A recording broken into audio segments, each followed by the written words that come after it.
Yeah, Joel had actually laid the gauntlet down. He was like, this room's going to be much more fun than their room. Probably. So. Oh, did he say that? Yeah.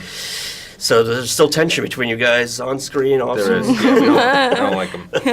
Well, I asked them this before, and I wonder what your take is. Like, how do you feel you would react in a situation like this, where your sort of back is up against the wall, and maybe you're just one of a handful of people left on the planet? I mean, what kind of person do you think you'd be in that situation? I mean, I would hope that I would survive. A certain amount of survival skill would kick in, but it's really hard to say. I don't know how much, like the characters in the movie. I don't know how much the fear would just kind of take over, and then I would just crawl up into a ball under a tree and just wait it out. Yeah. I think that A would be part of me thinks that that's what I would do. Yeah, just eat whatever walks by. Yeah. Well, that's what's kind of interesting about the movie, is that it kind of does say, hopefully everybody would be in a good sharing mood, and people would come together, but ultimately paranoia and that kind of thing just always takes over. Yeah. And I mean, do you feel like that's sort of partially the message of the film? Yeah, I think it's sort of, there isn't really like a bad guy or a monster or a scary thing, and I think that him playing with sort of what's the monster in this film was really interesting. What was it like for you guys on set when you're how do you get into that headspace where so many of your scenes are very, intense and emotional?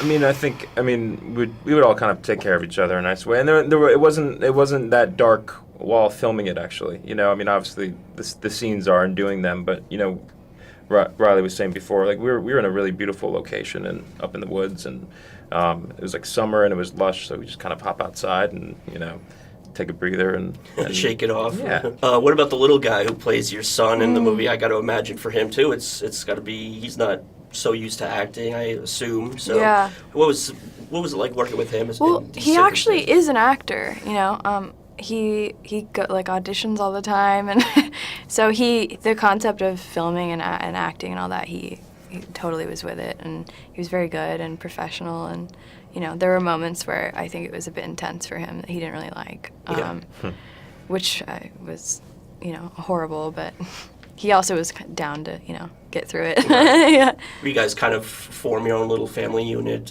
when filming? Riley, you were good at that.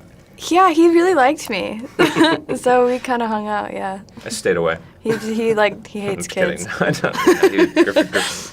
I don't generally like kids. But Griffin was great. Was there any one sequence or moment in the film that was especially challenging or difficult to shoot?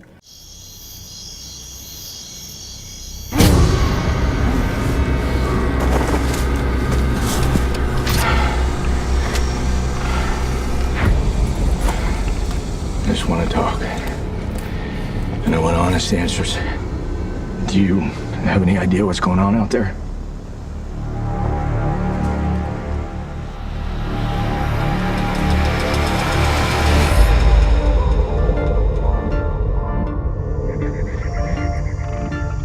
I'm gonna try and help you and your family.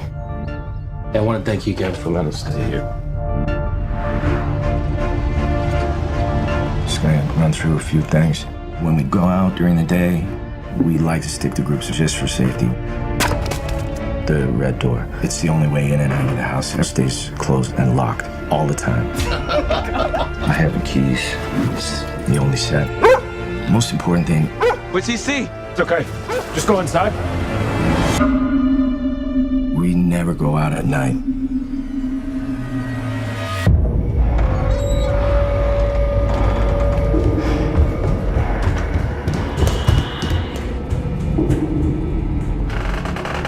The door was already open when you got there.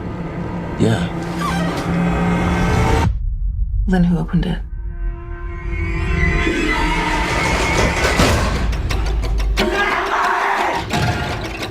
I think they're sick. Put your mask on. Nobody's sick here. Can't trust anyone but family. You don't get it. How old are you, Travis? If you're lying to me, I will kill you.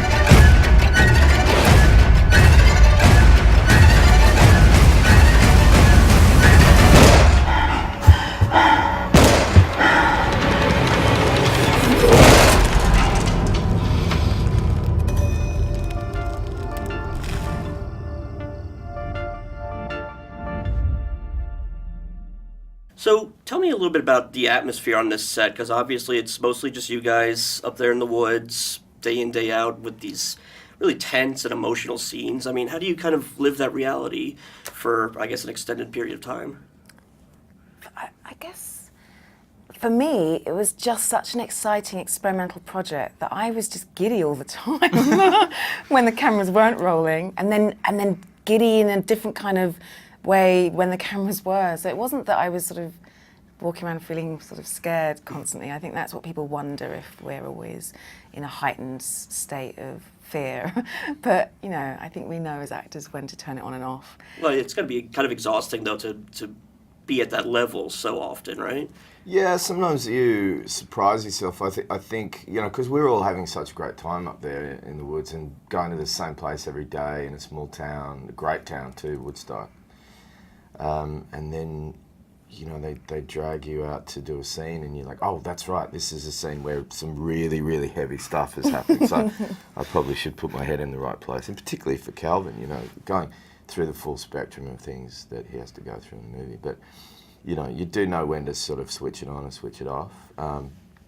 But there's an abundance of terrible things to deal with in this film. Yeah. So, you know, you remind yourself you have to be focused for it.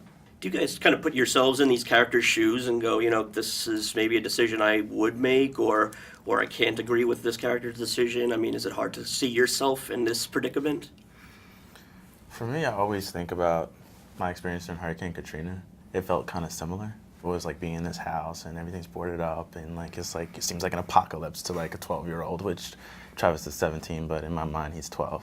You know what I mean? He just feels like a baby to this thing. So you're looking at your parents and you're just kind of looking, lead, do something. What do you do? Why are you making the decisions you're making? So it was kind of like that for me the whole time. It felt like that. It felt real. Yeah. How do you think you would react in a situation like this, where it's just you and maybe a handful of other people left on the planet? I'd run right into the woods and leave everyone. I'd eat all the canned food on day one, cry and hide in a cupboard. Oh, no. So we shouldn't trust you. Yeah.